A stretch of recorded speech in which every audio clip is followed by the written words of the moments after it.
تو اللہ فرماتا مجھ سے ڈرو. اتنی بات جان لی ہے نا, اس کو یقین کر لو اور ڈرو. ڈرنے کا کیا مطلب؟ میں نے بتا دیا دین ایک ہے, رسول بھی بھیج دیا, تمہیں ہدایت بھی دے دی, اب تم نے اختلاف نہیں کرنا. اب اختلاف کرو گے تو ڈرو. میں نے نبی بھیجا, دین پسند کر کے دیا تمہیں, تمہارے لیے مکمل کر دیا, نعمتیں دی, راحتیں دی, اپنا حبیب دے دیا. اب گڑبڑ نہ کرنا, اب بے ادبی نہ کرنا, اب مخالفت نہ کرنا. اگر تم ان کے غلام بنو گے نعمتوں والی جنت دوں گا. ان کی گستاخی بے ادبی کی تو ڈرو مجھ سے, پھر تمہیں کوئی مجھ سے بچا سکتا نہیں. ڈرو. انبیاء کی عظمت کو ظاہر کیا جا رہا ہے. یہ انبیاء کیوں بھیجے گئے؟ تمہاری بھلائی کے لیے. تمہیں اتنی نعمتیں دی, کھانے پینے کا ذکر پہلے کر دیا, تمہیں سب کچھ بتا دیا گیا. اے انسان, کتنی تجھ پر مہربانیاں کی گئیں, اب پھر بھی مستی کرتا ہے, پھر گستاخی کرتا ہے, بے ادبی کرتا ہے. تو سن لے, نبی کے بے ادب گستاخ کے لیے کوئی گنجائش اونچی.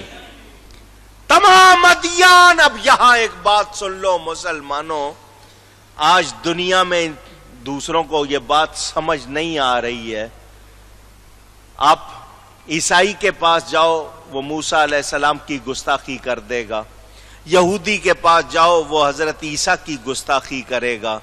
مگر میرے نبی کے غلام کو, میرے نبی کے کلمہ پڑھنے والے کو حکم کیا ہے؟ اللہ کے ہر نبی کا ادب کرنا. اللہ کے ہر نبی کا اونچی. کسی ایک نبی کی بھی معمولی گستاخی نہیں کر سکتے. کرو گے تو ایمان چلا. یہ سکھایا گیا. مسلمانوں کو پہچانو. تم کہتے ہو مسلمان دہشت گرد, تم کہتے ہو مسلمان فنڈامنٹلسٹ, تم کہتے ہو مسلمان ایکسٹریمسٹ. یہ بہت انتہا پسند ہیں, بنیاد پرست ہیں, دہشت گرد ہیں. یہ تینوں کام تم مسلمانوں سے جوڑ ہی نہیں سکتے, کیونکہ جو مسلمان ہے اس کے اندر تو یہ چیزیں آ نہیں سکتی. بنیاد پرستی اگر تم اس کو کہتے ہو کہ اصولوں کو ماننا, تو اس کو بنیاد پرستی تو نہ کہو. اگر تمہارے نزدیک اسلامی اخلاقی فطری قوانین کو ماننا بنیاد پرستی ہے تو ہمیں شوق سے کہو, مگر تم اس کا معنی غلط لیتے ہو. رہی بات انتہا پسند کی, ہمیں انتہا پسندی سکھائی نہیں گئی. رہی بات دہشت گردی کی, وہ ہمارے مزاج میں ہی نہیں ہے. ہاں سن لو, ایک بات ایسی ہے ہم میں جو تمہیں پوری دنیا میں نہیں مل سکتی. تم اوپر جاؤ, نیچے جاؤ, دائیں جاؤ, بائیں جاؤ, پیچھے جاؤ, آگے جاؤ, پوری دنیا گھوم لو, زمین کے اوپر یا زمین کے اندر جا کے دیکھ لو, ایک بات تمہیں ہمارے اندر ایسی ملے گی جو کہیں اور نہیں ملے گی, اور وہ یہ ہے, ہم اپنے نبی سے بہت پیار کرتے ہیں. ان کے معاملے میں ہم معمولی سی گستاخی برداشت کر سکتے نہیں. یہ نہیں ملے گا تمہیں کہیں اور. اللہ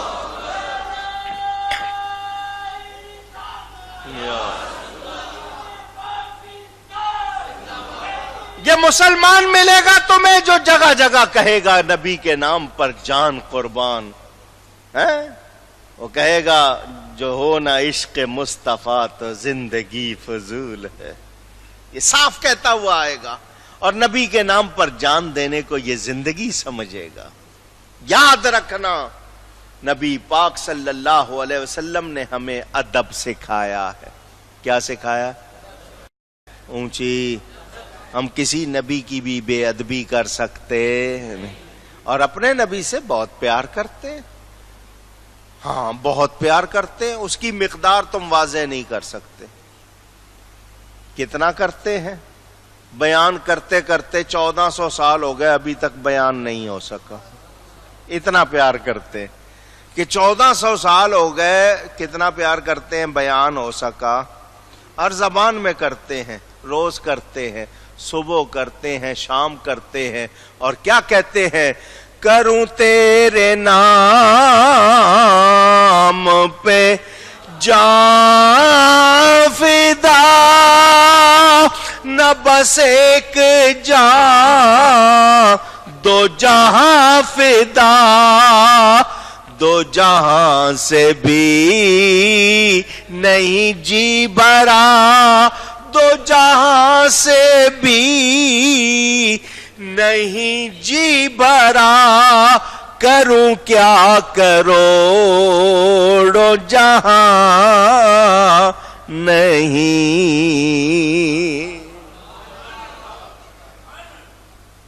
حضور کروڑوں جہان بھی ہوتے تو سب قربان کر دیتا, ہیں ہی دو, مگر دو بھی قربان کر کے جی بھرا اونچی.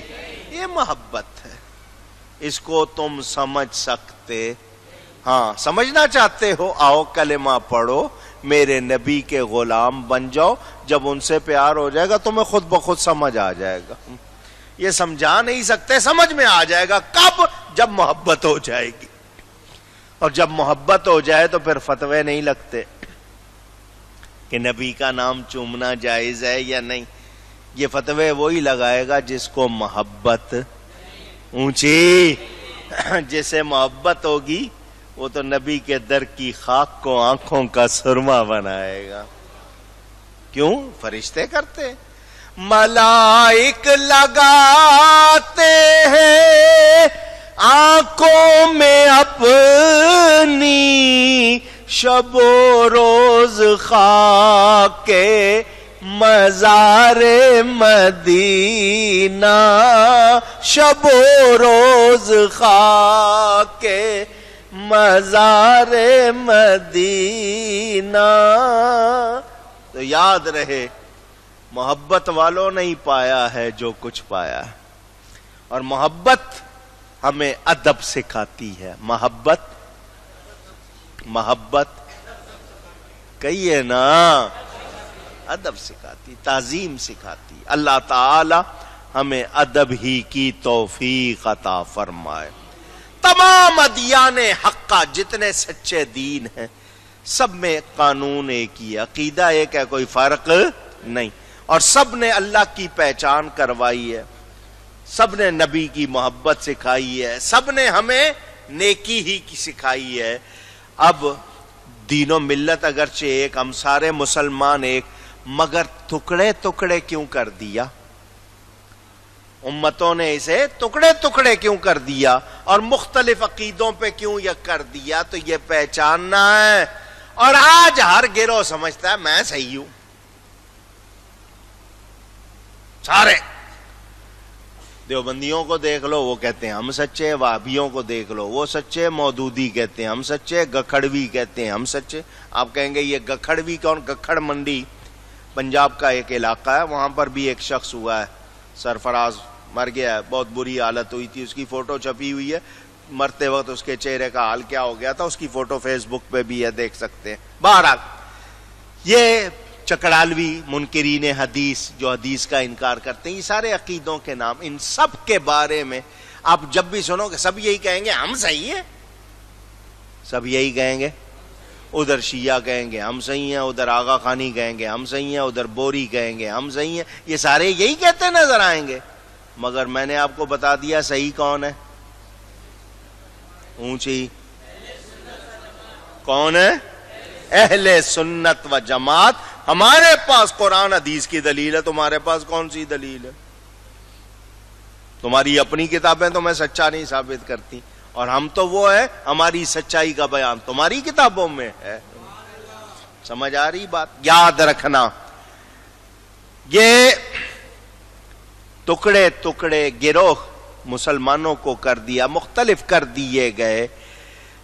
یہ جو جدا ہونے والوں میں ہر گروہ, کلو حزب, حزب کہتے ہیں گروہ کو, اپنے من گڑت دین جو بھی جس کا ہے وہ کہتا ہے نہیں جی میں جو کچھ ہوں بس وہی صحیح ہوں, دوسرا ایویں ہی ہے. تو یاد رکھو یاد رکھو سچا وہی ہے جس کو اللہ سچا فرمائے، سچا وہی جس کو اللہ کا رسول سچا فرمائے، اللہ اور اس کے نبی کا کلام سچا فرمائے۔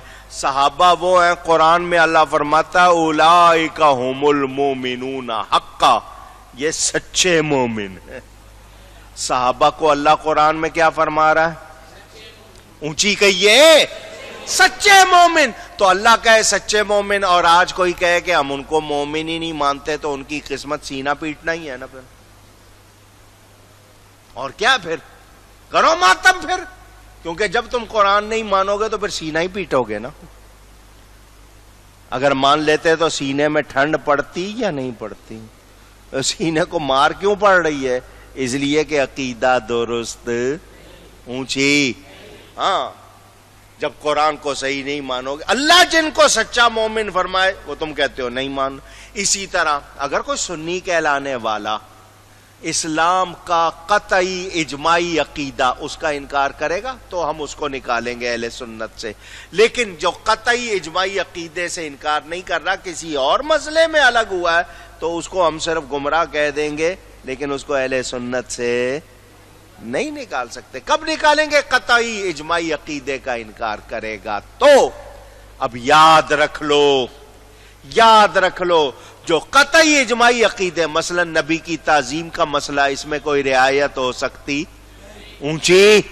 جو ہمارے قطعی عقیدے اس میں کوئی رعایت ہو سکتی، کوئی گنجائش ہو سکتی نہیں۔ کوئی صحابہ کی توہین کرے، گالی دے، اللہ والوں کی گستاخی کرے، قرآن کی گستاخی کرے، نبیوں کی گستاخی کرے، اس کے ساتھ کیا رعایت ہوگی؟ اونچی نہیں ہوگی، نہیں ہوگی۔ اور جو یہ کچھ لوگ کہتے ہیں کہ قادیانی بھی اسلامی عقیدہ ہے، تو جو نبی کو آخری نبی ہی نہیں مانتے وہ مسلمان کدھر سے؟ یہ کیسے کہہ دیا کہ وہ اسلامی عقیدہ؟ وہ کدھر سے مسلمان؟ ان کا اسلام سے کوئی تعلق نہیں۔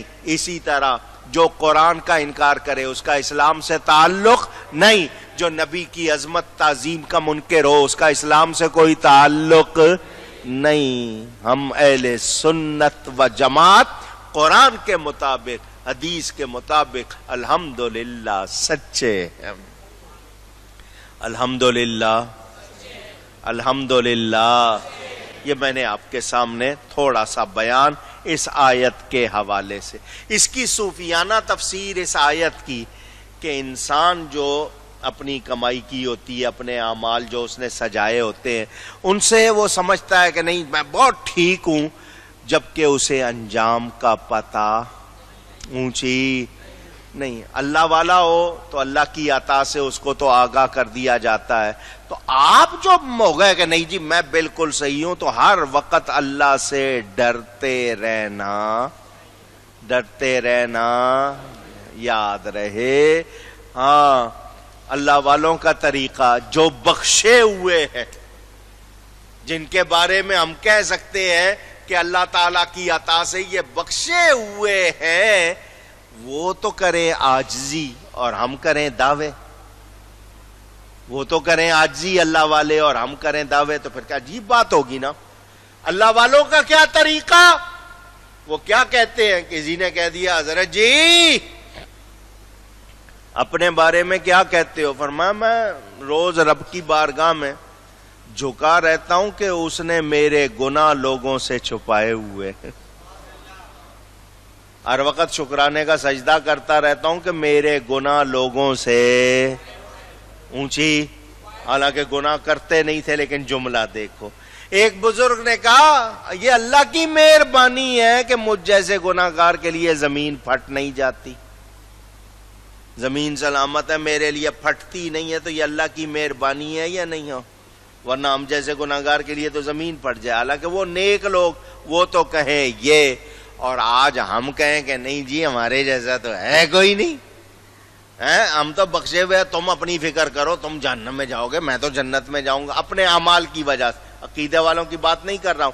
آج لوگوں کا یہ ہو گیا جی میں تو نماز پڑھتا ہوں، تم نماز نہیں پڑھتے، ارے تم تو فلانے ہو ڈمکانے ہو۔ اس طرح کی باتیں کرنے والوں سنو، میں اور آپ اپنے عمل پہ دعویٰ کر سکتے اونچی، عقیدے کے معاملے میں تو رعایت نہیں ہے، وہاں تو الحمدللہ کہنا ہے، اہل سنت و جماعت اور عقیدے وہی رکھنے۔ اعمال کے حوالے سے میں کہوں کہ نہیں جی فلانا نمازی نہیں ہے، وہ تو جائے گا ہی دوزخ میں، تو میں اس کو دوزخ میں بھیجنے والا کون؟ میں کہوں جی فلانا شخص اس نے تو روزہ نہیں رکھا، وہ تو ہے ہی جہنمی، تو میں اس کو جہنم میں بھیجنے والا کون؟ ہاں، ظاہر کے حساب سے علماء کا کام، کیونکہ شریعت ظاہر کے لیے فتویٰ لگے گا کہ یہ گناہ گار ہے یا فاسق ہے یا کس درجے کا ہے، وہ فتویٰ لگے گا، مگر مجھے اپنی فکر ہونی چاہیے اور مجھے اپنے آپ کو دیکھنا ہے کہیں میں کوئی ایسا کام تو نہیں کر رہا جو مجھے جہنم لے جا رہا ہے، مجھے اپنا خیال۔ لیکن میں اپنے عمل کی وجہ سے کہوں نہیں میں تو بہت اچھا ہوں، باقی سب ہے بیڑا غرق سب کا، میں بالکل صحیح ہوں باقی سب غلط ہے، تو ایسا ہم سوچیں گے یہ درست ہوگا؟ پوچھ رہا ہوں۔ عاجزی کس کو کہتے ہیں؟ سمجھ آ جائے گی، ایک جملہ سنا دوں۔ سیدنا غوث اعظم رضی اللہ تعالی عنہ بیٹھے ہوئے، ایک شخص نیا نیا مرید ہوا تھا اسی دن، اس نے دیکھا حضرت صاحب کے مرید ہو رہے ہیں، لوگ محفل تھی، اکٹھے 5000 افراد مرید ہو گئے۔ کتنے؟ اکٹھے۔ وہ نیا نیا مرید ہوا تھا، کہنے لگا سب کو جنت میں لے جاؤ گے؟ سب کو مرید کیا ہے، سب کو جنت میں لے جاؤ گے؟ غوث پاک کا جواب سنانا ہے آپ کو، سنیں گے؟ فرمایا میں تو ہر ایک کے ہاتھ میں اس لیے ہاتھ دے دیتا ہوں شاید کسی جنتی کے ہاتھ میں میرا ہاتھ چلا جائے۔ میں تو اس لیے ہر ایک کے ہاتھ میں ہاتھ دے دیتا ہوں شاید کسی جنتی کے ہاتھ میں میرا ہاتھ چلا جائے، میری بخشش ہو جائے۔ یہ ہے عاجزی۔ اور آج تمہیں پتا ہے میرے مرید کتنے؟ قیدیوں کو نمبر دیتے ہیں تو لوگوں نے مریدوں کو نمبر دینے شروع کر دیے، مقابلے ہوتے ہیں باقاعدہ، گروپ چھوڑے جاتے ہیں، جاؤ وہاں۔ اور اکثر میں نے دیکھ لیا لوگوں کو کوئی اور نہیں سناتا، پیر صاحب کہتے ہیں چلو میں خود ہی اپنی کرامتیں سنا دوں، بنا بنا کے سناتے رہتے ہیں، الا ماشاء اللہ۔ یاد رکھنا عقیدہ درست اور عمل اچھا رکھنا ہے، اور پھر بھی یہ کہنا کہ اللہ راضی ہوگا تو مہربانی ہوگی، اس کا فضل ہوگا تو۔ باقی یہ جو اپنے آپ میں خوش ہو رہے ہیں غلط عقیدوں والے، ان کے لیے کوئی گنجائش اونچی۔ اللہ تعالی ہم سب کو نیکی کی توفیق عطا فرمائے۔ گفتگو میں کوئی غلطی ہوئی ہو اللہ کی بارگاہ میں توبہ کرتا ہوں۔ وآخر دعوانا ان الحمد للہ رب العالمین۔